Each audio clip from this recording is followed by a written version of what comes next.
All right, welcome to episode 259 of Backpacking America. Today, we're going to be talking about Ohio striking down a really nefarious attempt to make it more difficult to change their state constitution. So, Ohio was presented recently by the Ohio GOP with an option. It was a ballot referendum to pass issue 1. And what issue 1 does is it negates the precedent set in 1912 for the Ohio Constitution to be changed by a general vote by the people with a general majority vote. Meaning, if there's 51% in favor of changing Ohio's Constitution and 49 opposed, the Constitution is changed. What the Republicans wanted to do was they wanted to change the threshold to 60% of the vote.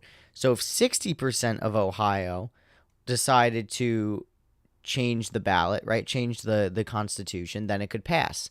But if it was 56%, 57%, 52%, it wouldn't qualify and the initiative would fail. Why was the Republican side of the legislature trying to push this through?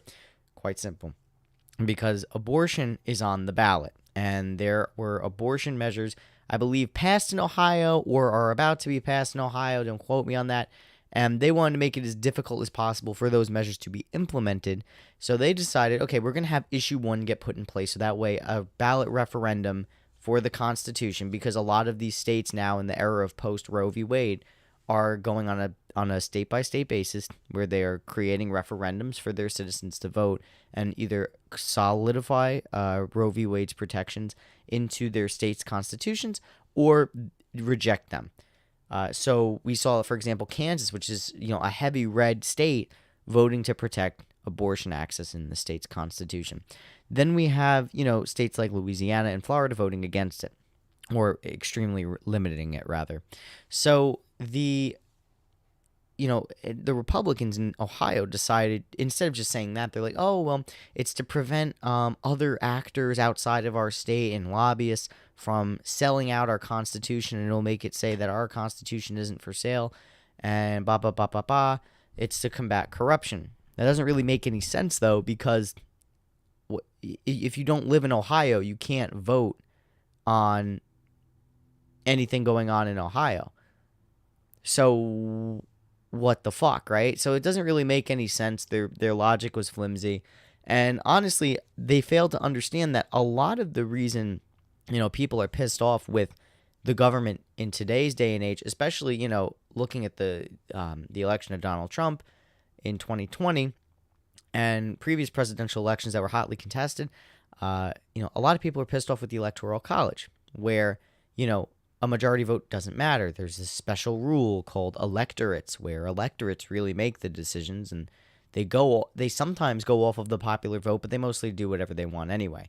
So, a lot of people are really pissed off with that, and they're also pissed off that, Congress has to get like 2/3 approval to ratify anything into the Constitution, and it makes things very difficult, especially getting admitted into the Union, such as Puerto Rico and Washington, D.C.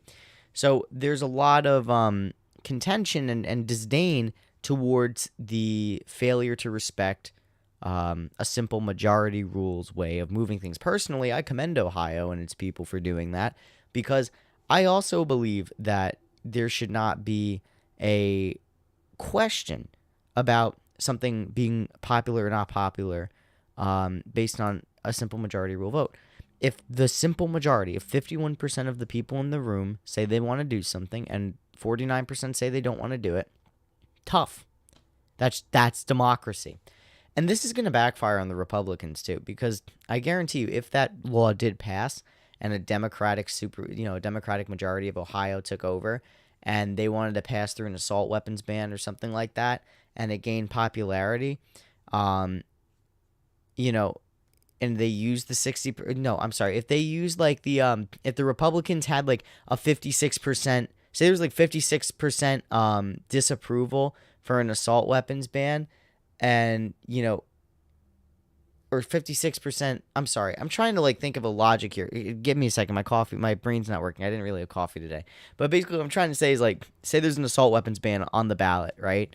And, the Democrats want to, say they ban assault weapons in Ohio. And then the Republicans are pissed off and they're like, no, we gotta we got to create our own state protections to undo this.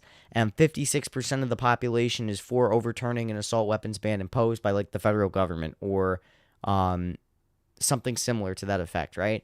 And it just doesn't pass because in the Ohio Constitution, if issue 1 did get put into effect, they would have to get 60% or more of the vote in order to overturn that, even though 56% of the state, is against an assault weapons ban, in theory, right? So that could backfire on the Republicans. So, what I like to say is, like, don't fuck around with democracy or the democratic process because it could bite you in the ass later. Personally, I genuinely like to, like to go by the phrase of, you got to take your losses where you take your wins. It's just, sometimes you got to just take the L. In Ohio, a lot of people are on the side of abortion. And a lot of, the Republicans, too, they try to make it seem like it's such a clear-cut moral debate that, like, abortion is like murdering babies. Well, most of Ohio thinks you're fucking stupid. And most of the country doesn't agree with that either. So, people are going to get abortions, whether you like it or not. I also like there's like the statistic too that says in states where abortion's been outlawed, childbirth is up by like 2 or 3%, like 5% or something like that. And it's like, well, yeah, you're trapping people into having kids. Now, how many of those kids are going to be in stable, loving families? And what's the foster care system going to look like? And what's the drug abuse rates going to look like in the next 10, 20, 30 years? So, it's going to be really, to see the true effects of abortion and the post-Roe era, we're going to have to see a 30-year study of the effects. Personally, I think they turned down Roe v. Wade and just left it up to the states because America is having a population decline. And they figured, okay, well, instead of banning abortion outright, we know that there's going to be at least like 15 to 20 states that are going to severely limit abortion access and possibly outright ban it. So that's going to be good for our population numbers, and then it could have this projected effect of increasing the population by X amount. So then we could be at a net neutral or net positive for population growth. That's probably what was going on in the background. But what we're seeing at the forefront is this supposed moral and political battle to outlaw abortion or to overturn Roe v. Wade, when in reality, big business and big government sat down and said, all right, listen, we need to find a way to grow our population without completely banning Roe v. Wade, but without completely alienating one segment of the population or the other. We need to make it, so that way people can have their cake and eat it too, but we also need to make sure our population keeps growing. And instead of, making it so that people can afford a fucking house and, afford a fucking car and, have wages that rise with inflation and, I don't know, like a fair economic model, they're just going to go and do that and make people's lives miserable. And if you can't afford to get out of Arkansas, you're fucked. There's also some states that want to ban contraceptive, like condoms and Plan B and birth control and IUDs. And it's just like for what fucking reason? Like, that's just wrong at that point. Because people are going to fuck. There are teenagers that fuck. And yeah, there's some that don't use condoms like morons. But then they'll go and buy Plan B. Or, even college-age kids or, like, people my age now, like, post-college, they're like, I can't tell you, I've heard a lot of stories of people, having sex without condoms or without protection, and then it'll be like, oh, well, we got a Plan B. Stupid. Or if there's accidents where, like, the condom breaks or it gets ripped off and you don't notice it, it happens. You go get Plan B and you solve the problem. You shouldn't be penalized for trying to have safe sex. It's one thing if you don't want, if you think that a pregnancy means, okay, that's a baby now and that's life and it's wrong to kill it. Okay, fine. But you should absolutely make it so that contraceptives, condoms, Plan B, all that other shit is widely available, especially to young kids, man, because they don't understand, bro. In 15, 16, if you're having sex, you don't know what the fuck that is. You don't know what's going on.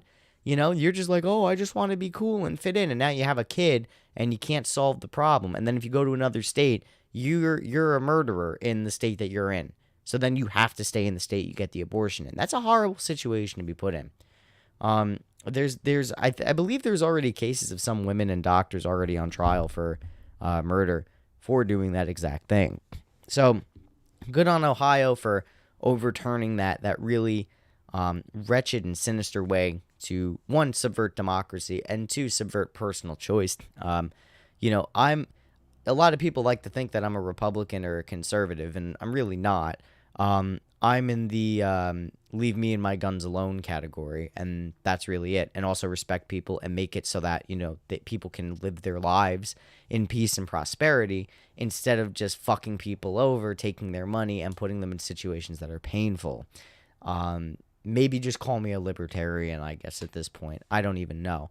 But I'll tell you what, the communist movement shot the shit in this country, so that's one thing. The leftists are insane, and then the Republicans want to shove a cross down your throat and a crucifix up your ass. So double penetration. And most of them are on Grindr and doing coke and fucking prostitutes, so they're really immoral and trying to force morality on you.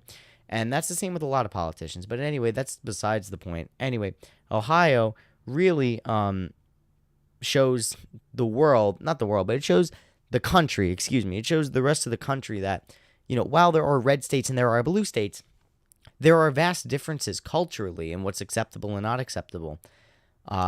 Most, it seems that, like, not most, but like Republican leaning states or purple states are going to choose more liberal social values and more conservative economic and practical values. So you'll see like New Hampshire, Maine, Vermont, Alaska, and some of the more rugged blue states, more of the rugged blue states, are going to be very pro-gun and pro-abortion and pro-weed, but they have high rates of prosperity, low crime, social services.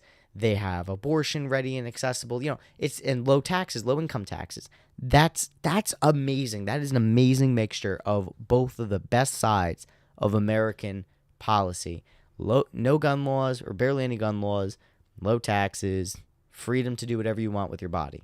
That's great. Just leave people alone and let them defend themselves and their families and provide for themselves and their families, and you'll have a low crime rate and a very prosperous state.